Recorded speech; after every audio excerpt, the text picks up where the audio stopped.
All right, we are just about done. Special thanks to Huber Engineered Woods, the makers of Zip System and Advantech Subfloor, for sponsoring this video. So I figured I'd do my quick walk around. So this was that section that everybody had questions on. Now you can see how the roof basically runs perpendicular to these two gables. And then this, we had to land the broken hips on sleepers. Not my preferred way to do it, but it's easy. I think I'll do a post kind of explaining the geometry. We don't really know the geometry, but we do know what the angles are and how to figure them using the Build Calc app. So here is the roof all taped, 612 and 712. Say hi, Kyle. Hey. So he's just finishing off the last little bit from the man basket. There's the roof there. We had a very nice day, although they're forecasting snow a little bit later. Let's see. I think I have enough slack. Axis the wrong way. Kyle, I'm on a 712. Dude, nice. Okay, I'm gonna flip it around. We're 3 stories up. Check that out. Yeah, now if we could just somehow take all those trees down. This is for the engineer. Strap up and over the ridge. Oh yeah, okay. And the reason why it's over the sheeting is because I forgot to install them before. Sweet.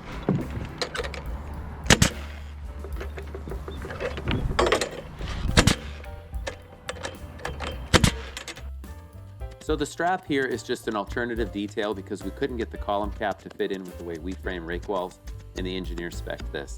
Now stay tuned, I'm gonna do a whole video on the CSHP. I got a chance to talk to a Simpson strong tie engineer. Very cool product, very cool product. Stay tuned. 20-inch rip that was kind of leaned up like right here. Boom. Well, I used that one for the first guy. And Yeah, I like how the GoPro makes things look just a little scarier. You're gonna I am about ready to get out of this harness. full length. They're gonna impact. Here's the trick with the harness. See how it's over my shoulder here? You basically can't be an ambi turner in a harness. You just have to get used to, like I'm right-handed, so I tend to work left to right. You get used to having the, you get used to having it over your left shoulder or behind you and work left to right. Otherwise, if you keep flipping around, you end up tripping on everything. Oh, also, want to get dizzy? Just kidding. So here's something that we've started to implement, especially since we've been a lot more diligent about fall protection, is that we find that running 2 guns with 2 guys, even though on the front end it might seem a little inefficient, it's not fun sheeting roofs in a harness. But this way it allows me, as I was talking left to right, Shane's also right-handed, but if we basically split up on bigger sections of roof, this is a small one, but it still made sense, and he's still being trained. So teaching him how to measure the valley pieces and keep the cut man with numbers, efficiency, all that kind of stuff. So that's why we're sheathing together. But it's just a lot easier. Notice I basically stay on my half of the roof and then he stays on his half. I kind of wish that we would have bought these super anchor harnesses or the lifelines with the Prusik. I think these are the 50-foot. Turns out we pretty much only ever need the 30-foot. So that extra can kind of tug and weigh and it's a bit of a hassle. So anyway, hey, I could complain all day, right? We all could. Now on this piece coming up, instead of giving Kyle the numbers to come back up that broken hip there on the right, it was easier for me just to snap a line and cut it. So there's just a lot, and I bet you anything that on a different day of the week, I probably would have given him the numbers. But it's easy for me to cut, blow the dust off so you don't slip. And then, you know, we're fickle people as framers, right? Then since Shane's filling in the top rows, I could just stay busy by taping. So here's the zip system. By the way, I said I'd talk about it, and you'll see in the rest of the video some of the advantages. That red coating is the underlayment. That means the shingles can go directly on those panels. So we tape the seams, and we're ready for the roofers. Now there's a little more to it, and I'll get into that here in just a moment. You'll notice that Shane and I stay in fall restraint instead of fall arrest.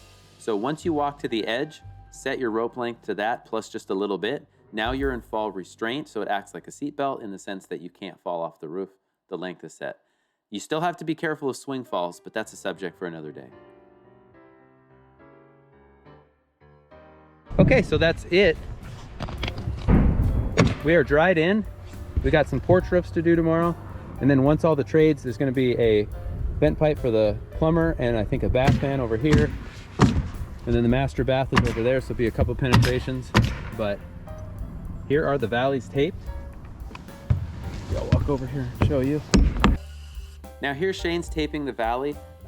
Basically, there's two ways to do this, according to the manufacturer. One is to use 6-inch tape and go right up the center of the valley, or 2 of the 3 3/4 inch tape.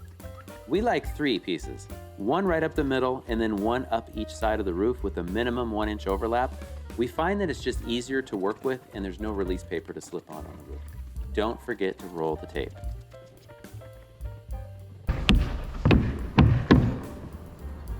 Valley's taped. It is a whole lot easier to tape everything with a pole, because when you come down to the bottom, you can actually stand 1 or 2 sheets up. We've been using poles on the J rollers since we started using this product in 2009. Use the fiberglass painter's pole because they break a whole lot less often. A lot easier on your body, a little safer. Don't bend over if you don't need to. And roll from above. They don't have to walk right to the edge. So there's how the roof came together. Hope you guys had a good Monday. Yeah, it's Monday. We had a pretty good Monday. We had a good Monday, right, Kyle? It's still Monday? It's Monday. Oh, my word. Yeah. Yep, we got the whole week ahead of us.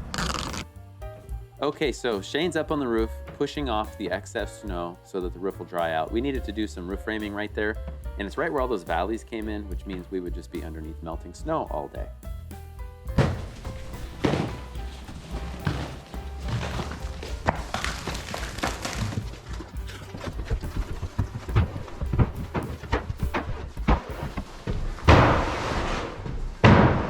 All right, here's one of those happenstance things that works out to be really good. We got, I think 3 or 4 inches of snow last Thursday night and a Friday. That's the drone footage that you're seeing now. We only get snow of any measurable length every couple years, but we did here, and this was a great test. So I drove out on Friday. We took the day off because of the snow. It's not safe to drive the Sprinter. And I have all-wheel drive with my Subaru Forester. So I came out to get some drone footage to show that, hey, look, there's snow on the roof. Are we gonna get any roof leaks? Now, you're gonna find that out in just a second, but wait for it. This little Spark, DJI Spark, is an amazing drone, and here's why. I think this is like the 20th time that I have crashed that thing. And of course, it crashed right in the middle of the blackberries. So anyway, it survived. Those propellers look like they've been chewed by a wild animal. Shane recently replaced 2 of them for me, but hey, I went and set this thing up and it flew again. But I just always hit trees. I always hit trees. Then we got another 10 to 12 over the weekend. Okay, everybody, just because I like to be right, and even better than being right, I like to prove that I'm right. So I'm going to measure the depth of the snow with my 40-foot Fat Max. If you know, you know.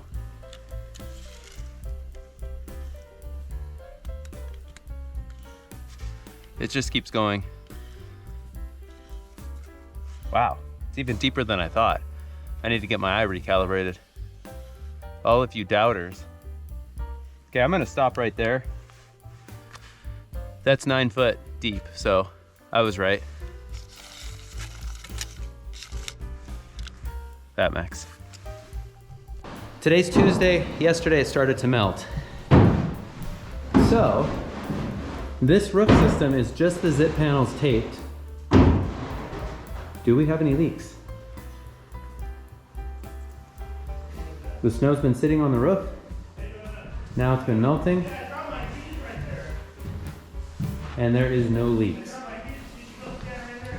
Let's go towards the master bedroom. No leaks. So all of that snow sitting and melting on all of those exposed nail heads in the field, and there's no leaks. Way loud. So anyway, I thought I'd just post that because a lot of the questions we get, can you really trust zip system without underlayment?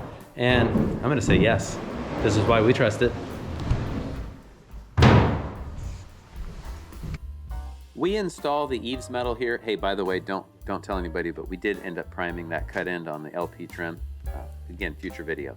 We install the drip edge because generally we have staging in place, or as we sheet, that first row goes on. It's easier for us to install and then tape. Don't forget to roll the tape. And it's one less thing. We do get a credit from our roofers. One more thing for us to keep track of, but it's just as easy for us just to do it. And that is a wrap to the Project 171 series. I just didn't get very good footage while we were siding.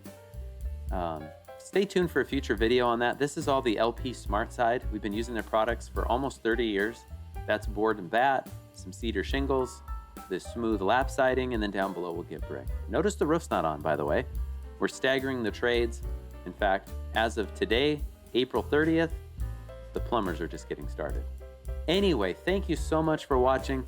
Stay tuned for future videos. This series helped me kind of get my feet wet with YouTube and figure out how to do this and what I'd like to do. And your feedback's been really good. So thank you for liking the video and watching. Don't forget to hit that subscribe button.